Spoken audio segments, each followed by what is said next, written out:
고린도전서 8장 9절부터 13절 말씀 제가 읽겠습니다. 그런즉 너희의 자유가 믿음이 약한 자들에게 걸려 넘어지게 하는 것이 되지 않도록 조심하라. 지식 있는 내가 우상의 집에 앉아 먹는 것을 누구든지 보면 그 믿음이 약한 자들이 양심이 담력을 얻어 우상의 재물을 먹게 되지 않겠느냐. 그러면 네 지식으로 그 믿음이 약한 자가 멸망하나니 그는 그리스도께서 위하여 죽으신 형제라. 이같이 너희가 형제에게 죄를 지어 그 약한 양심을 상하게 하는 것이 곧 그리스도에게 죄를 짓는 것이니라. 그러므로 만일 음식이 내 형제를 실족하게 한다면 나는 영원히 고기를 먹지 아니하여 내 형제를 실족하지 않게 하리라. 아멘. 자, 우상에게 바쳐진 제물에 대한 말씀, 오늘 마지막 부분에 있습니다. 이 말씀의 핵심은 자유함이에요. 자유함은 어떤 문제도 해결할 수가 있습니다. 왜? 문제가 되지 않기 때문에. 그런데 이 자유라는 것이 쉬운 게 아니에요. 그걸 우리가 압니다. 즉, 우리는 이 땅에 살면서 무언가에 항상 매여 있습니다. 그리고 그 매여 있는 것이 우리에게 근심이 되고 문제의 원인이 되는 거예요. 그 죽을 때까지 그래서 우리는 자유롭지 못합니다. 그 자유를 얻으려고 온갖 사람들이 몸부림을 칩니다만 그러다가 자살도 하고 한계 느껴서 절망하고 이게 우리의 한계란 말이에요. 그런데 우리가 살면서 그 매임에서 그나마 어느 정도는 자유롭게 될 수 있는 힘이 있어요. 그게 뭘까요? 누구나 다 매임이 있고 다 거기서 벗어나지 못해요. 그나마 그래도 거기서 어느 정도 자유롭게 할 수 있는 그 힘, 매개체가 뭐냐? 그게 지식이 아니라, 많이 알아서가 아니라 뭐라고요? 사랑이다. 그게 사랑이다. 그걸 고린도전서 13장에서 12절, 13절만 보면 이렇게 설명합니다. 우리가 지금은 거울로 보는 것 같이 희미하나 그때에는 얼굴과 얼굴을 대하여 볼 것이요. 지금은 내가 부분적으로 하나 그때에는 주께서 나를 아신 것 같이 내가 온전히 알리라. 그런즉 믿음, 소망, 사랑 이 세 가지는 항상 있을 것인데 그 중에 제일은 사랑이라. 마지막이 사랑이라는 거예요. 사랑이 모든 문제를 해결해 줄 수 있다.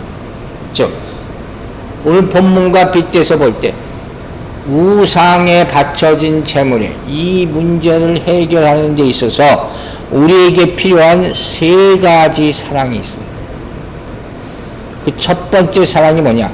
바로 상대방의 입장에 서서 이해를 해주는 것.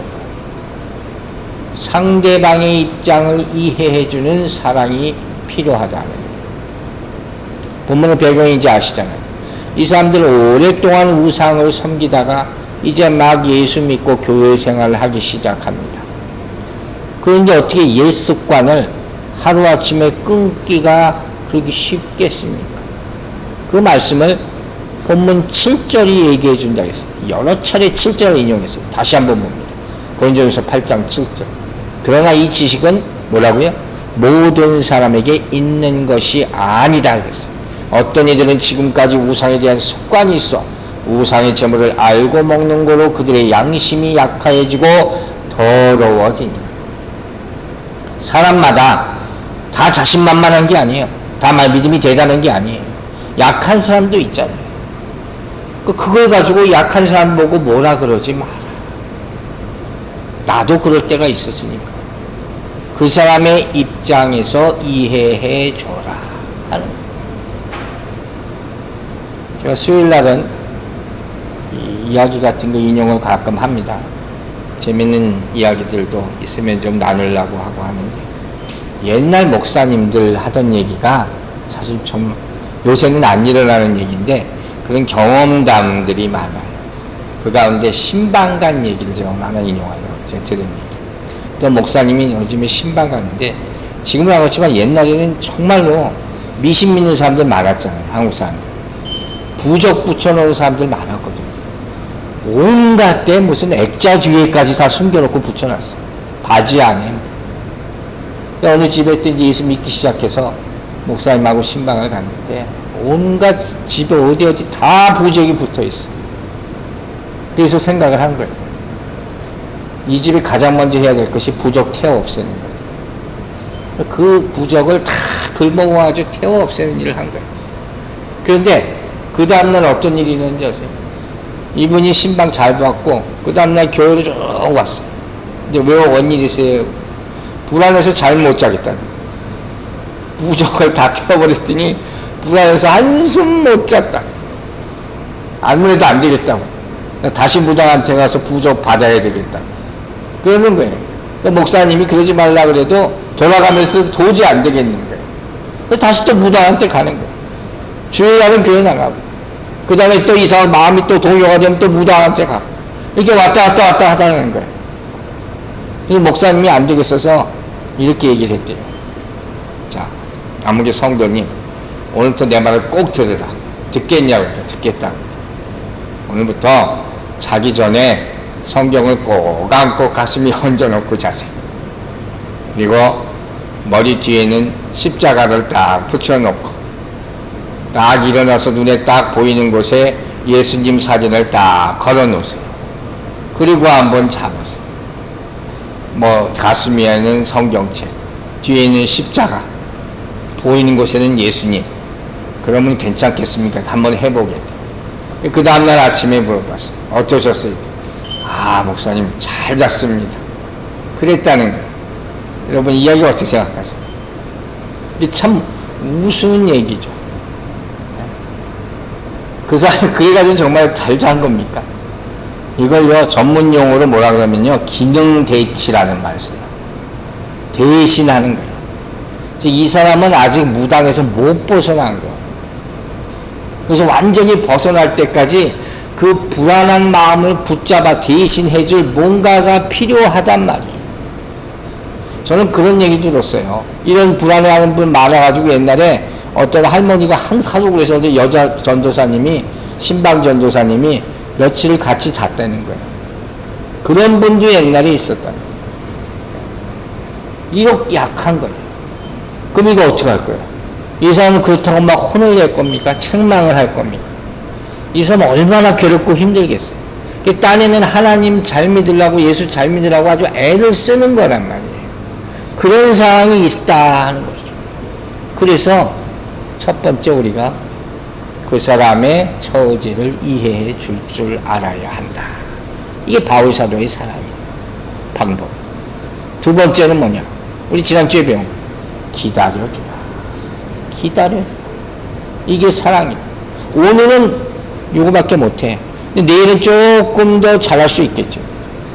오늘은 걷지도 못하지만 내일은 조금 걷는 신용은 낼 수 있겠지. 이럴 수 있는 거예요. 그래서 뭐예요? 사랑은 오래 참고. 다른 사람은 뭐라고 해도 나는 믿어주라 하는 거예요. 가장 가까운 사람으로서. 안 그러면 또 얼마나 실망을 하겠는가. 본문에 빗대어 보세요. 지금은 우상의 제물이라고 해서 못 먹는다 그러잖아요. 지금 못 먹게, 도저히 나는 이거 못 먹어요. 그럼 먹지 마세요. 억지로 먹지 마세요. 게다가 또 뭐라고 했어요? 할 수 있으면 나도 같이 먹지 마. 내가 먹으면 또 부담스러워 하니까. 하지만 어떻게 하라고요? 평생 이렇게 살면 안 되는 거예요. 언젠가는 결단하고 다 거리낌 없이 먹을 수 있어야 되는 거예요. 그때까지는 참아주라 하는 것이죠. 그래서 제가 마지막에 이런 말을 했습니다. 지식과 사랑은 열매가 다르다. 지식의 열매는 한계가 있는 거예요. 내가 아는 것, 그 범위가 다죠. 사랑의 열매는 무한하다. 우리 모두에게는 자유가 있지만 제한해야 될 자유가 있다. 이걸 잊지 마시기 바랍니다. 두 번째 사랑이에요. 그리고 세 번째 사랑, 오늘 본문의 핵심이죠. 그게 뭐냐? 바로 내 권리를 포기할 수 있는 사랑. 이게 그리스도인의 사랑. 그래서 바울 사도가 중요한 결정을 내리는 말씀이 바로 오늘 본문 8장 9절하고 13절 말씀 보겠습니다. 그런즉 너희의 자유가 믿음이 약한 자에게 걸려 넘어지게 하는 것이 되지 않도록 조심하라. 이렇게 먼저 말하고 13절 보세요. 그러므로 만일 음식이 내 형제를 실족하게 한다면 나는 영원히 고기를 먹지 아니하여 내 형제를 실족하지 않게 하리라. 여기까지 할 수 있겠냐는. 이건 내 자유가 있어요. 누구에게나. 내가 마음대로 할 수 있는 권리도 있고 자유도 있어요. 난 고기를 먹을 수 있고 고기를 먹어서 전혀 거리낌이 없단 말이에요. 믿음도 있고. 그런데 믿음이 약한 저 사람 앞에서 내가 마음대로 막 먹으면 저 사람이 시험 들 수 있다. 우리가 이런 생각까지 아마 못하고 살 거예요. 내 믿음 지키기도 꿉꿉하니까. 근데 바울은 지금 그 얘기를 하는 거예요. 자, 로마서 14장 23절 저희도 한번 인용했어요. 의심하고 먹는 자는 어떻게 되었다고요? 정죄되었나니 이는 믿음을 따라하지 아니하였기 때문이다. 의심이 생겨요. 양심에 찔림이 생기고 저 사람 따라 먹을까 말까 벌써 이렇게 갈등하면 이게 벌써 죄예요. 믿음을 따라하지 아니하는 것은 다 죄입니다. 성경에 이런 말씀이 있다는 것이 참 두려운 거죠. 정말 우리가 생각해야 되는 거죠. 근데 나로 인해서 이런 일을 범하게 됐다면 그거 어떻게 할 거란 말이에요. 그래서 누가 책임지냔 말이에요. 내 자유는 가능하더라도 내 자유가 있다고 마음대로 그걸 사용해서 다른 사람까지 시험에 들게 하지 말라 하는 것이죠. 이거 제가 아주 쉬운 예를 들게요.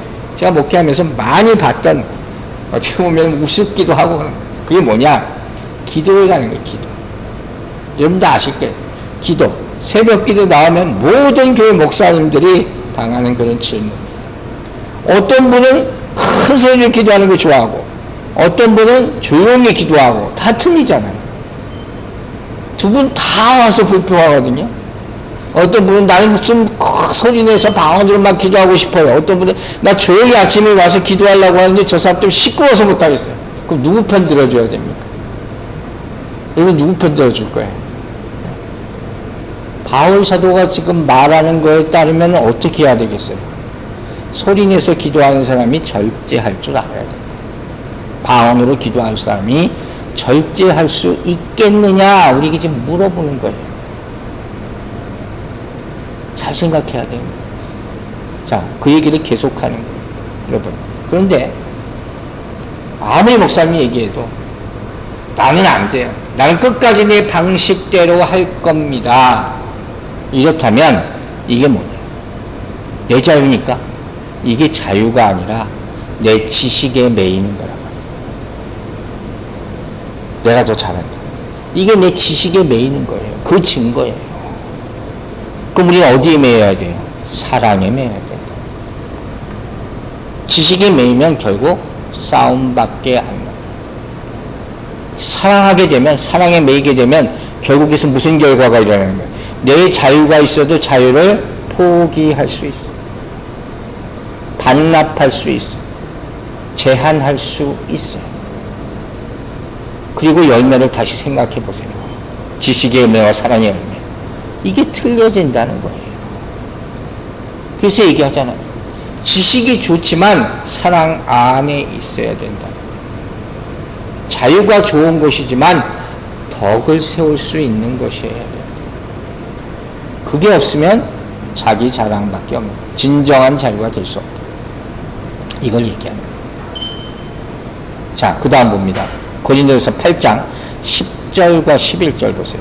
지식 있는 내가 우상의 집에 앉아 먹는 것을 누구든지 보면 그 믿음이 약한 자들의 양심이 담력을 얻어 우상의 재물을 먹게 되지 않겠느냐. 재밌는 얘기 나왔어요.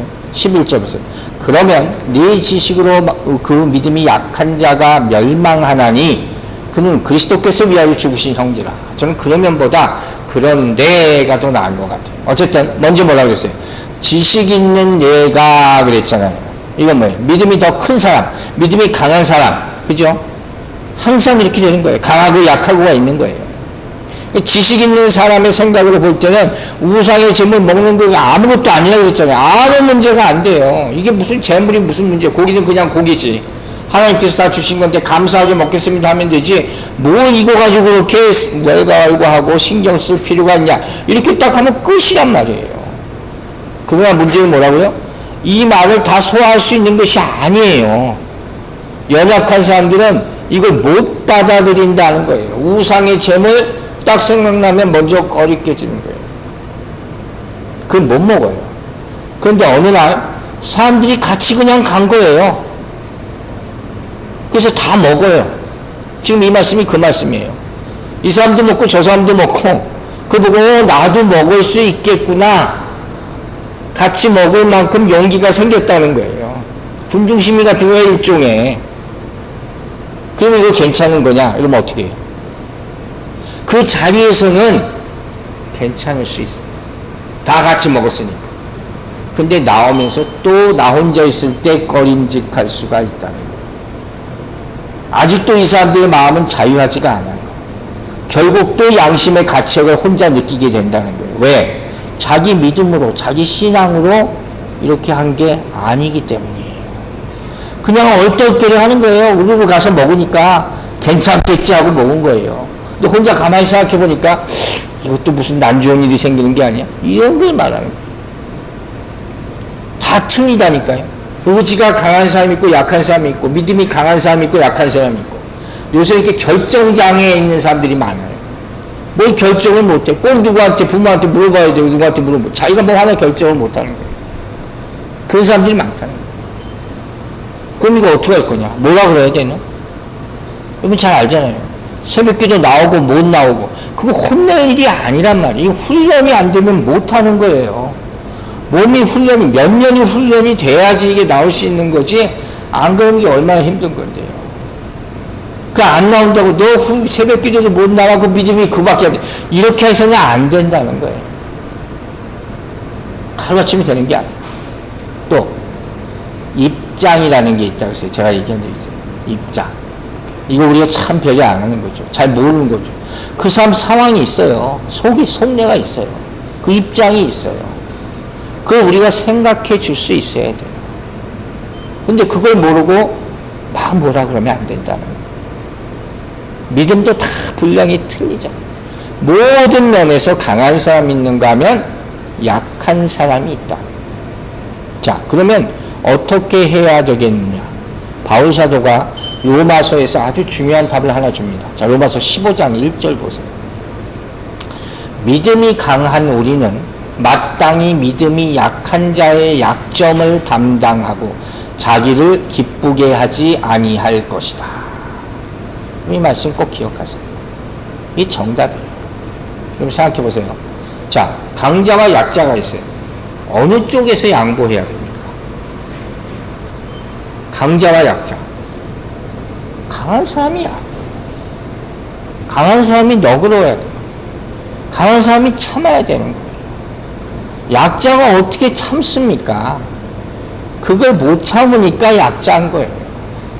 그 참을 능력이 있으면 약한 사람이라고 하지도 않는 것이죠. 그 약한 사람 보고 참으라 계속하면 이거 뭐에 자존심 상한단 말이에요. 굴욕으로 생각해요. 그래서 더 큰 문제가 되는 거예요.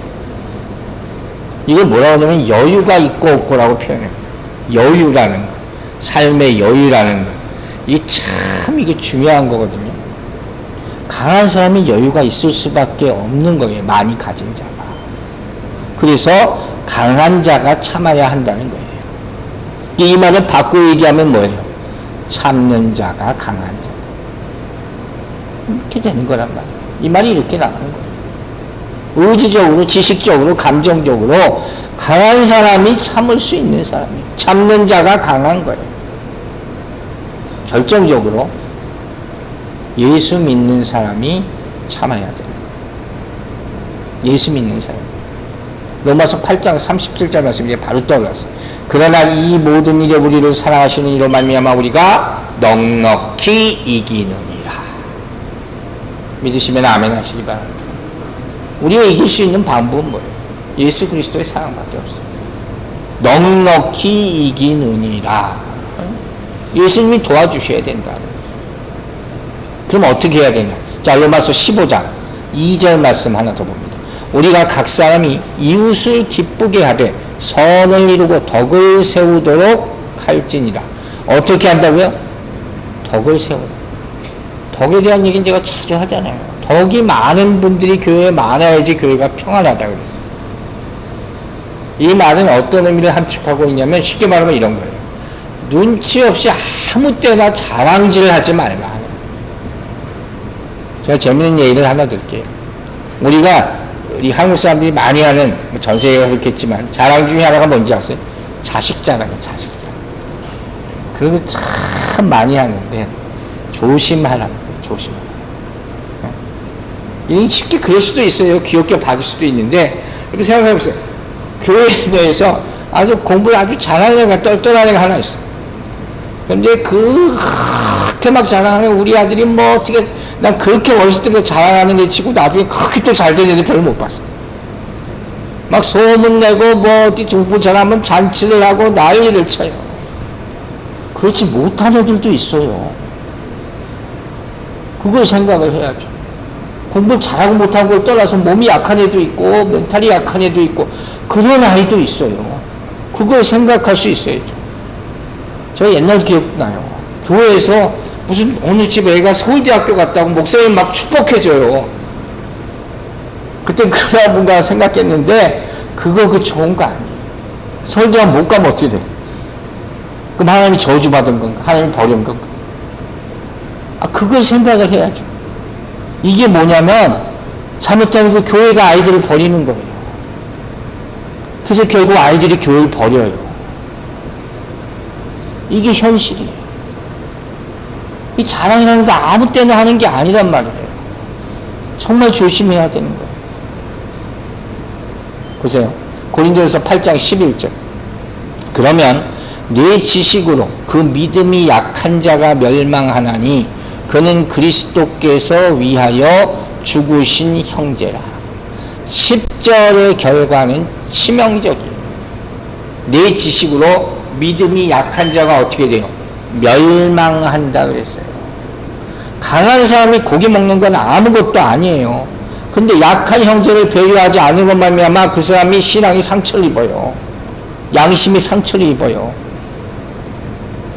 내가 사랑 없이 지식을 자랑한다고 행동하다가 그것이 죄를 낳게 되고 멸망을 낳게 되면 이거 누가 책임질 거냐?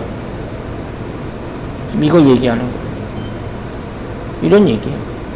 좀 알아도 모르는 척 할 수도 있어야 된다. 강하지만 그렇게 드러내지 않을 필요도 있다는 거예요. 왜? 약한 사람들이 있으니까. 그걸 생각을 하라는 거예요. 초신자들의 마음을 이해를 해야 돼요. 어떻게 교회 오자마자 어떻게 다 그걸 압니까? 내가 옳다고 생각하는 게 있어요. 정말 옳아요. 그러나 다 옳은 것은 아니에요. 또 내가 옳다고 생각하는 게 아무리 옳아도 다른 사람은 옳지 않다고 믿고 생각할 수 있어요. 그런 게 여러분 얼마나 많습니까? 이게 나는 먹을 수 있어요. 그러나 저 사람은 못 먹어요. 우리 지난 주일에도 봤잖아요. 회를 드시는 분도 있고 못 드시는 분도 있다. 저도 알았어요. 못 드시는 분도 있겠구나. 못 먹을 수도 있지. 근데 거기서 내가 먹고 싶은 거 먹겠다고 막 뗐으면 어떻게 돼요? 그거 안 되는 거예요. 우리 애들한테 뭐라고 한 소리 했잖아요. 횟집에 왔으면 회를 먹어야지. 횟집에 와서 짜장면 시켜달라고 하면 그 말이 되는 얘기예요. 그 어리석은 거예요. 그리고 나서 바울 사도가 중요한 말을 합니다. 그는 그리스도께서 위하여 죽으신 형제다. 무슨 소리예요? 내가 실족해, 내가 양심에 상처를 주게 만든 사람이 내 자유만 주장하다가 그 사람이 누구냐? 그 사람이 내 형제고 그 사람을 위해서 예수 그리스도께서 죽으셨다. 그걸 생각해 봐요. 이게 저도 그냥 옛날에 한 번도 생각했다 안 된 문제인데 이번에 다시 생각하게 됐어요. 여기서 형제라는 말이 정말 중요한 말씀이에요. 이 말씀은 11절부터 13절까지 4번이나 나와요.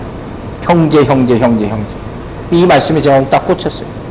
자, 여기서 뭘 지금부터 얘기하느냐, 끝까지. 그리스도인의 형제관이에요.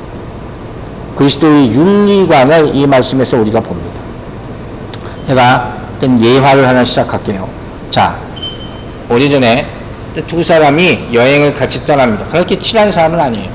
여행을 이렇게 떠났는데 사람이 없는 한적한 길로 가다가 한 사람이 어떤 보따리가 길 앞에 떨어져 있는 걸 발견을 합니다.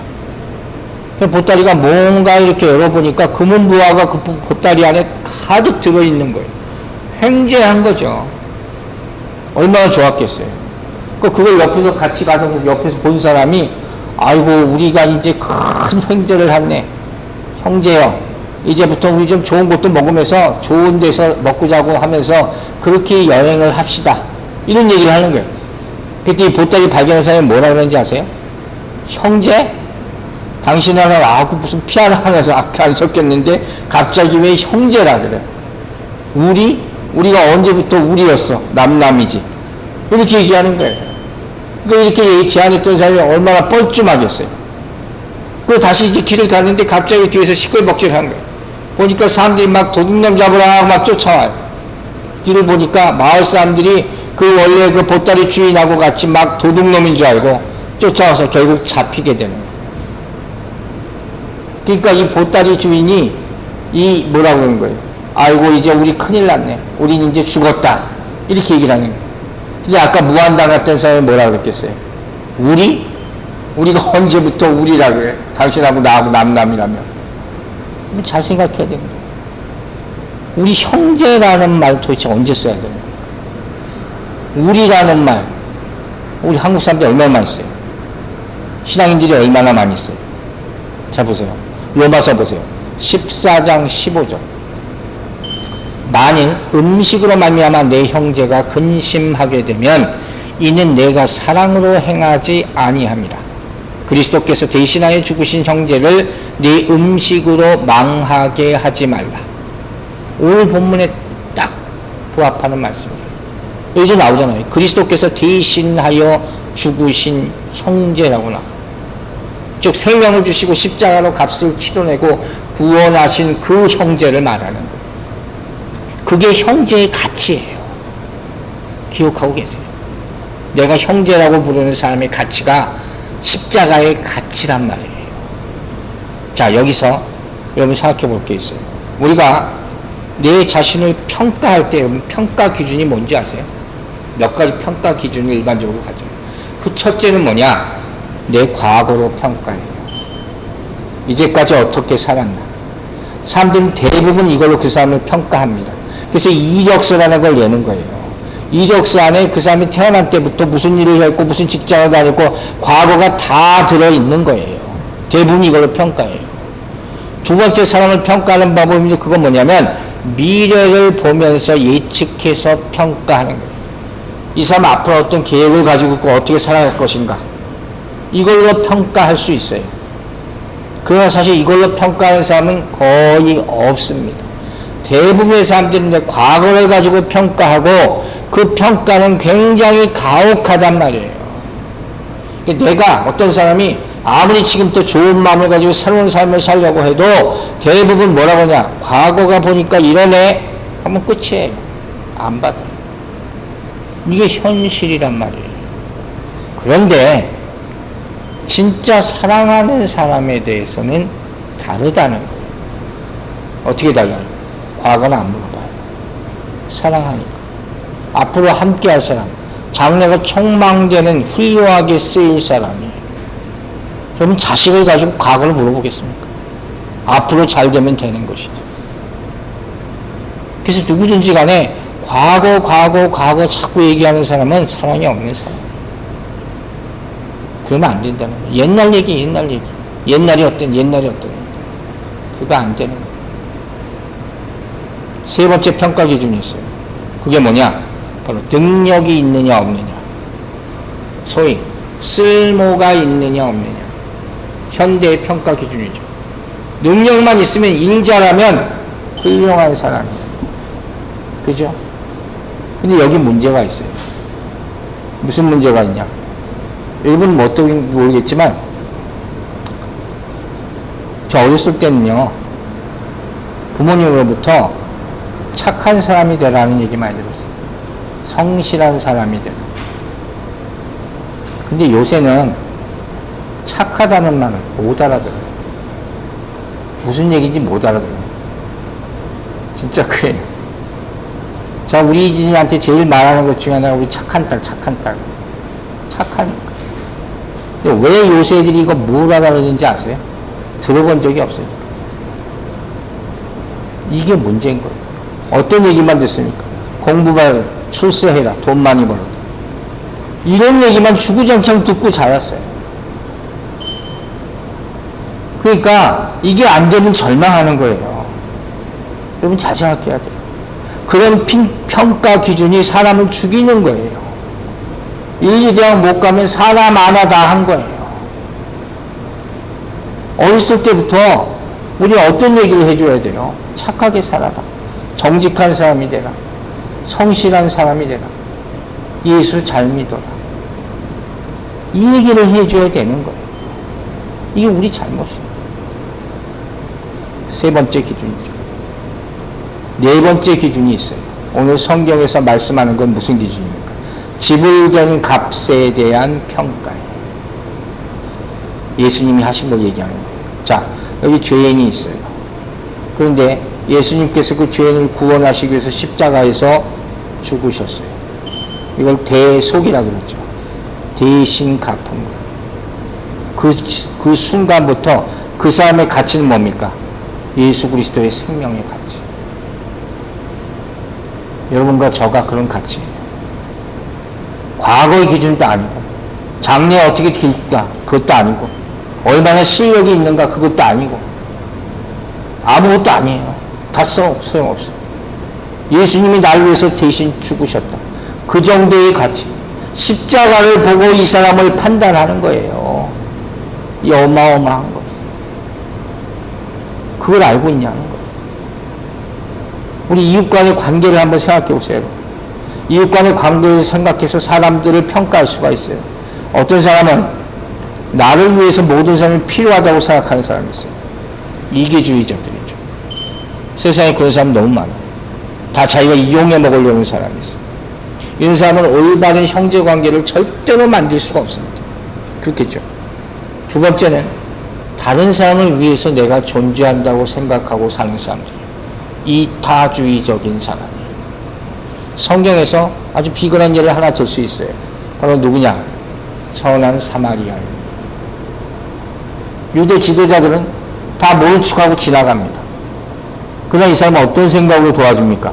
내가 이 사람 안 도와주면 이 한적한 곳에서 살 방법이 없어. 이 사람 금방 죽을 거예요. 그러니까 모든 것을 희생하고 다 이 사람을 위해서 모든 것을 도와주는 거예요.